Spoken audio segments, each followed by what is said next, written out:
سورہ کاف میں مذکورہ اصحاب کاف کا کتا اپنے دونوں بازو کو پھیلائے کیوں بیٹھا رہا؟ المانیہ جرمن کے ایک فزیشین ڈاکٹر کا بیان ہے۔ میں کسی سفر میں ایک بار ایئرپورٹ پر تھا کہ اچانک ایک نوجوان نے قرآن کا مترجم نسخہ مجھے تحفے میں دیا۔ میں نے اس کا دل رکھنے کے لیے شکریہ ادا کرتے ہوئے وہ لے لیا کہ اس کے سامنے سے اوجھل ہونے کے بعد اس کو پھینک دوں گا۔ تھوڑی دیر بعد وہ میری نظروں سے غائب ہو گیا۔ میری بھی فلائٹ کا وقت ہو چلا اور میں جہاز میں بیٹھ گیا۔ سفر طویل تھا۔ اکتاہٹ کی وجہ سے ادھر ادھر پلٹی لی تو جیب میں کچھ وزن محسوس ہوا۔ نکالا تو وہی قرآن کا نسخہ تھا جسے میں بھول گیا تھا۔ خیر دل میں خیال آیا دیکھوں تو صحیح کیا ہے۔ میں نے کھولا تو میرے سامنے سورہ کاف کھلی اور میں دھیرے دھیرے گردانی کرنے لگا۔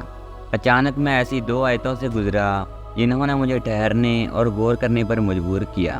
وہ دونوں آیتیں یہ تھیں: آپ دیکھیں گے آفتاب بوقت طلوع ان کے غار سے دائیں جانب کو جھک جاتا ہے اور بوقت غروب ان کے بائیں جانب کترا جاتا ہے اور وہ اس غار کی کشادہ جگہ میں ہیں۔ دوسری آیت یہ ہے: اور آپ خیال کرتے ہیں کہ وہ بیدار ہیں حالانکہ وہ سوئے ہوئے تھے اور خود ہم ہی انہیں دائیں بائیں کروٹیں دلایا کرتے تھے۔ ان کا کتا بھی چوکھٹ پر اپنے ہاتھ پھیلائے ہوئے تھا۔ ڈاکٹر کہتا ہے کہ ان کا سونا کروٹیں لینا سمجھ میں آتا ہے۔ یہ اس لیے ضروری ہے تاکہ ان کے جسم اگر ایک ہی کروٹ رہیں گے تو خراب ہونے اور جسم کو مٹی کے کھا جانے کا خطرہ ہے۔ ڈاکٹر کو اس سے بھی کوئی حیرت نہیں۔ آپ دیکھیں گے کہ آفتاب بوقت طلوع ان کے غار سے دائیں جانب جھک جاتا ہے اور بوقت غروب ان کے بائیں جانب کترا جاتا ہے اور وہ اس کی کشادہ جگہ میں ہیں، کیونکہ سورج غار میں روزانہ داخل ہوتا ہے مگر ڈائریکٹ ان کے جسم پر روشنی نہیں پڑتی۔ ڈاکٹر کا کہنا ہے کہ علم طب میں یہ بات بدیہی ہے تاکہ جسم پر بستر کا نشان نہ پڑے۔ ضروری ہے کہ کمرہ ہوادار ہو، سورج کی روشنی اس میں آتی جاتی رہے لیکن سیدھی جسم پر نہ پڑے۔ پھر ڈاکٹر دوسری آیت کے بارے میں غور و فکر کے بعد کہتا ہے کہ کروٹ لینا بھی ضروری ہے اس لیے کہ ایک ہی کروٹ پڑے رہنے سے جسم پر زخم نہ پڑ جائیں اور پھر اس میں بدبو پھیل جائے اور زمین اپنی خوراک بنا لے۔ ڈاکٹر کہتا ہے اب تک جس چیز نے مجھے سب سے زیادہ حیرت زدہ کیا ہے وہ ان سب کا کتا ہے۔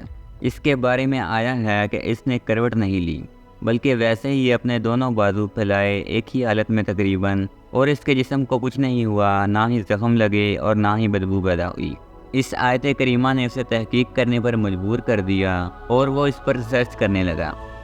اس کی حیرت کی اس وقت انتہا نہ رہی جب تحقیق سے اس نے پایا کہ کتے کے جسم میں چمڑے کے نیچے ایک غدود ہوتا ہے جو ایسی قسم کا کوئی مادہ نکالتا ہے جس سے کتا اگر زندہ ہے تو اس کا چمڑا خراب نہیں ہوتا، بھلے وہ کتنے ہی برس کیوں نہ بیٹھا رہے۔ اسی وجہ سے ان کا کتا ان سب کی طرح کروٹ نہیں لے رہا تھا۔ اس معجزاتی آیت کریمہ نے اس المانی ڈاکٹر کو اسلام لانے پر مجبور کر دیا اور وہ مسلمان ہو گیا۔ الحمدللہ۔ ناظرین کرام، اور ہمیں اس المانی ڈاکٹر کے اسلام قبول کرنے نے حیران کر دیا کہ ہم میں کتنے ایسے لوگ ہیں جو قرآن کو اس طرح پڑھتے ہیں جس طرح ڈاکٹر نے پڑھا، سمجھا، غور و فکر کیا اور ایک بہترین نتیجے پر پہنچا۔ اللہ تعالیٰ سے دعا ہے کہ آپ کو اور مجھے قرآن مجید پڑھ کر سمجھنے کی توفیق عطا فرمائیں۔ آمین۔